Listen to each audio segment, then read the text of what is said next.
ಇದಕ್ಕೆ ಹಾಸನ ಹಿಂದುಳಿದವರಿಗೆ ಸಮಾವೇಶ ಹೇಳ್ರಿ ಏನು ಮಾಡ್ಬೇಕು ಮುಂದೆ ಹಾಕ್ಬೇಕು. ಈಗ ನೀವೇನು ಹೇಳ್ತೀರಿ ಹಂಗೆ ಡಿಸಿತ್ತು ಅಂತ ಹೇಳ್ರಿ, ಏನು ಮಾಡ್ಬೇಕು? ಯಾರು ಪತ್ರ ಬರ್ತಾರೆ?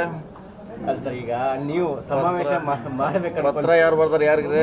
ಹೈಕಮಾಂಡ್ ಪತ್ರ ಹೋಗಿದೆ ಸರ್. ಯಾರು ಏನು ಅನಾಮಧೇಯ ಪತ್ರ ಏನತ್ರಿ ಮುಂದೂಡಬೇಕು ಅಂತ ಏನಾಯ್ತ? ಈಗ ಸ್ವಂತಕ್ಕಾಗಿ ಪಕ್ಷವನ್ನ ಬಳಸ್ಕೊತಿದ್ದಾರೆ. ಇಲ್ಲ ಪಕ್ಷದ ಲೆಟರ್ ಹೆಡ್ ಮೇಲೆ ಅವ್ರು ಕಾರ್ಯಕ್ರಮ ಮಾಡ್ಲಿ, ಪಕ್ಷದ ಚಿಹ್ನೆ ಇರಲಿ, ಎಲ್ಲೋ ಒಂದ್ ಕಡೆ ಏಕ ವ್ಯಕ್ತಿಯನ್ನ ಬಿಂಬಿಸೋ ಕೆಲಸ ಆಗ್ತಿದೆ ಕಾಂಗ್ರೆಸ್ನಲ್ಲಿ. ಅಲ್ಲ ಅದ್ರಾಗೆಲ್ಲ ಕಾಂಗ್ರೆಸ್ಗೆ ಇರ್ತಿರಲ್ಲ ನಾವು. ವೇದಿಕೆ ಬೇರೆ ಆದರೂ ಇರೋರು ಯಾರೇ? ಸಿದ್ದರಾಮಯ್ಯವರು, ಡಿ ಕೆ ಶಿವಕುಮಾರ, ರಾಜಣ್ಣ, ಸತೀಶ್ ಜಾರಕಿಹೊಳಿ, ಪರಮೇಶ್ವರ್ ಅವರು. ಯಾವ ಹೋಟೆಲ್ಗೆ ಹೋದ್ರು ತಿನ್ನೋದು ಇಡ್ಲಿ ವಡನಲ್ಲ. ಹಂಗಾಗಿದೆ ನಮ್ಮ ಪರಿಸ್ಥಿತಿ. ಈಗ ಯಾರೋ ಒಬ್ಬರು ಲೆಟ್ರ್ ಬಂದರೆ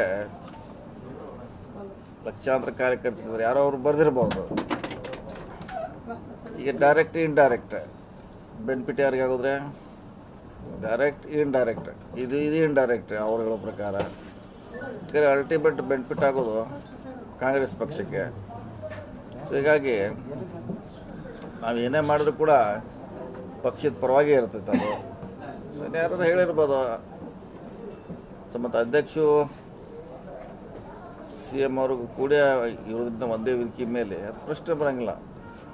ಅದು ಕಾಂಗ್ರೆಸ್ ಬ್ಯಾನರ್ ಆಗಿರ್ಬೋದು ಅಥವಾ ಕಾಂಗ್ರೆಸ್ ಇಲ್ಲದೆ ಆಗಿರ್ಬೋದು, ಲಾಭ ಆಗೋದು ಕಾಂಗ್ರೆಸ್ ಪಕ್ಷಕ್ಕೆ. ಅದೆಲ್ಲ ಸುತ್ತಾಕಿ ಬರೋದಿಲ್ಲ. ಬರೀ ಹಾಸನ ಅಂದ್ರೆ ಸ್ಟಾರ್ಟಿಂಗ್ ಹಾಸನ, ನೆಕ್ಸ್ಟ್ ಹುಬ್ಳಿಗೆ ಬರ್ತೆ, ಆಮ್ಯಾಗ ನೆಕ್ಸ್ಟ್ ರಾಯಚೂರಿಗೆ ಹೋಗ್ತಾರೆ, ಆಮ್ಯಾಗ ತುಮಕೂರು ಬರ್ತಾರೆ.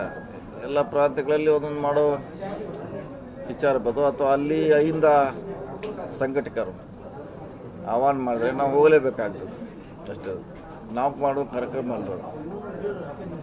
ಸೊ ಅವ್ರ ಐಂದ ಯಾರು ನಾಯಕರು ಕೂಡಿ ಹುಬ್ಳಿಯಲ್ಲಿ ನಾವು ಮಾಡ್ತೀವಿ ಅಂದರೆ ಸೊ ನಮ್ಗೆ ಆಹ್ವಾನ ಕೊಟ್ಟಾಗ ಹೋಗಲೇಬೇಕಾಗ್ತೈತಿ, ಹೋಗ್ತೀವಿ.